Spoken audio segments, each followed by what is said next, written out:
1977-ci il oktyabrın əvvəlində Hərbi Sənaye Kompleksinin Elmi-Texniki Şurasının icrası keçirilib. İclasda seyri anormal hadisələrə və uçan naməlum obyekt fenomenini öyrənəcək qruplar yaratmaq barədə qərar qəbul edilib. Növbəti ildə müxtəlif elm sahələri mütəxəssislərinə formalaşan qruplar yaradılıb. 1977-ci ilin sentyabrında Kareliya və Finlandiyanın minlərlə sakini səmada ilk dəfə Petrozavodsk fenomeni adlandırılan qeyri-adi obyekti müşahidə edib və hadisə kifayət qədər səs-küyə səbəb olub. Bu hadisədən cəmi bir neçə həftə sonra Rusiya Elmlər Akademiyasının prezidenti Anatoliy Aleksandrovun təşəbbüsü ilə Hərbi Sənaye Kompleksinin Elmi-Texniki Şurasının təcili iclası keçirilib. Bu şura ölkənin müdafiə sektorunda və ya əlaqəli sahələrdə çalışan aparıcı mütəxəssislərini bir araya toplayıb.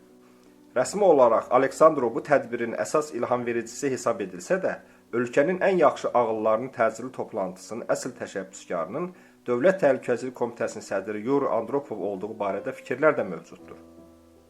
İclasda son vaxtlar Sovet elminin anormal hadisələr, o cümlədən hərbiçilərdən gələn hesabatlarının sayının artması ilə bağlı müzakirələr aparılıb. Artıq belə bir vəziyyətə göz yummaq mümkün olmayıb. Ona görə də bu hadisələri öyrənəcək xüsusi bir təşkilat formalaşdırmağa ehtiyac yaranıb. Müzakirələrdən sonra belə tədqiqatların aparılması zərurəti dəstəklənib və Müdafiə Nazirliyinin mütəxəssislərin tədqiqat planına cəlb edilməsi barədə qərar qəbul edilib. 1978-ci ildə bir-biri ilə paralel tədqiqat aparan hər hansı fövqəladə hallar baş verdikdə birgə fəaliyyət göstərən iki xüsusi qrup yaradılıb. Birinci qrup hərbi xətt üzrə yaradılıb və Mıtışçıdakı Elmi Tədqiqat İnstitutunda fəaliyyət göstərib. Müdafiə Nazirliyinin tabeliyindəki qapalı institut isə radar sahəsində inkişaflarla məşğul olub. Hərbi qrupun rəhbəri Elmi Tədqiqat İnstitutunun direktoru, radar texnologiyası sahəsində aparıcı ekspertlərdən biri olan general-leytenant Viktor Balaşov təyin edilib. Bu qrup şəbəkə MO adlandırılıb. İkinci qrupa Rusiya Elmlər Akademiyasının müxtəlif institutlarının alimləri, tədqiqatçıları və mütəxəssisləri cəlb olunub. Elmlər Akademiyasının müxbir üzvü Vladimir Migolinin rəhbərlik etdiyi qrupun adı isə şəbəkə AN olub. Hər iki qrupa nüfuzlu, görkəmli mütəxəssislərin cəlb edilməsi CERN bu mövzuya son dərəcədə ciddi yanaşdığını göstərib. Soyuq müharibə dövründə uçan naməlum obyektlər NATO'nun təxribatı hesab olunub. Bəzi alimlər hesab ediblər ki, yad planetlər həqiqətən də mövcuddur. Bütün iddialara baxmayaraq, qrupların hər biri öz sahəsində işləyib. Hərbiçi mütəxəssislər yalnız hərbi hissələr, qarnizonlar və aviabazalardan aldıqları qeyri-adi hadisə barədə məlumatları araşdırıblar. Digər mütəxəssislər şahidlərdən alınan xəbərlər və meteoroloqların və digər xidmətlərin məlumatları ilə işləyiblər. Xüsusi razılaşdırılmış hallar istisna olmaqla hər iki qrup bir-birindən müstəqil fəaliyyət göstərib. Hərbiçilərdən ibarət qrupun əsas vəzifəsi müasir elm baxımından anomaliyaların texnikaya və insanlara təsirini təsdiqləmək və ya təksib etmək olub. Sahəyə ekspedisiyaya gedən əməkdaşlar xüsusi mandatlarla təmin olunub ki, oradakı yerli partiya, elmi və digər təşkilatlar alimlərə hər cür köməklik göstərsinlər. Tədqiqat proqramı anormal atmosfer və kosmik hadisələrin hərtərəfli öyrənilməsi adlanıb. 13 illik fəaliyyəti ərzində hər iki qrup təxminən 3000 məlumat araşdırıb. Onların yalnız 10%-ni həqiqətən anormal adlandırmaq mümkün olub. Digərlərinin adətən elmi izaha verilib.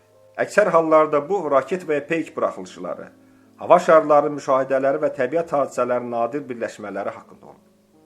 1983-cü ilin oktyabrında Xmelnitskidə strateji raket qüvvələri diviziyasının əhəmiyyətli bir hissəsi üfüqün üstündəki məsafədə uçan parlaq işıqlı obyektlər müşahidə ediblər. Eyni zamanda avadanlıqlar nasaz olmağa başlayıb. Bu barədə komanda məntəqəsinə raket buraxılış sistemində nasazlıq barədə siqnal daxil olub. Hər iki qrupun mütəxəssisləri təcili olaraq hadisə yerinə gəliblər. Məlum olub ki, bölmədən 400 km aralıda yerləşən poligonda paraşütlərlə atılan işıqlandırıcı bombalardan istifadə etməklə təlimlər keçirilib. Bu dəfə bombalar nadir super refraksiya effekti sayəsində belə böyük məsafədə görünməyə başlayıb. Raket buraxılış sistemi ilə bağlı problemlərə gəlincə, onlar təsadüf hesab olunub. Voronej vilayətində müşahidə edilən anormal hadisə tədqiqatçıları çaşdırıb və mütəxəssislər tərəfindən araşdırılmayan nadir hadisələrdən birinə çevrilib. Söhbət bir sıra hərbi aerodromların bir-birinə yaxın yerləşdiyi Borisoglepsk aviasiya qovşağı adlanan ərazidən gedir.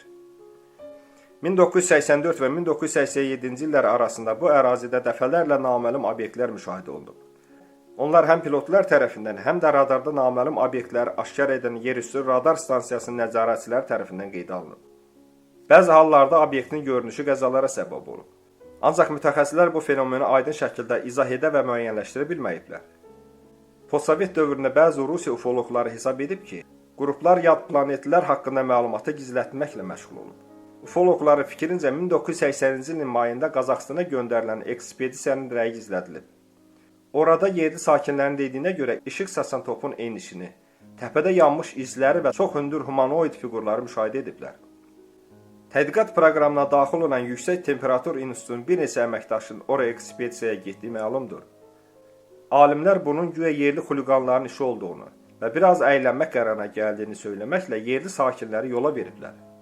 Eyni zamanda ərazidən bütün sübutlar toplanaraq tədqiqatçılar tərəfindən aparılıb. Anomaliya tədqiqat layihəsi 13 il davam edib. Hisslərinin dağılmasından sonra hər iki qrup ləğv olunub və heç vaxt bərpa olunmayıb.